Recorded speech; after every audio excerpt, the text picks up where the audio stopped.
how to remove multi-account login on Instagram. To remove the multiple account login menu on Instagram. By this I understand what you mean. Maybe you open up Instagram and over the time you happen to add many accounts, and even though you remove them or log them out, whenever you're on the login screen it is still showing those accounts.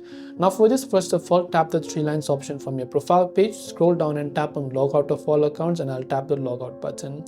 Maybe you saved the information or maybe you didn't. Whatever the case, it is still showing these accounts in this login menu, which you don't want to see. So there are 2 or 3 or even more accounts in this case, and you don't want to see them account. Now when you're on this login page, you don't want to select any of these accounts here. Instead, look for this 3 dots icon from the top right hand side. In some cases it could be changed to a gear icon, like a settings icon, but right now it is in a 3 dots icon.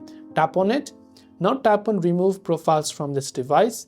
Now from here, tap on the remove button next to the profiles that you want to remove. So this way it will remove all the account that is currently on the login page, which in this case has been set as a profile. Once you remove them, now you can come back and you'll only find one if you've left one, or nothing if you've left nothing.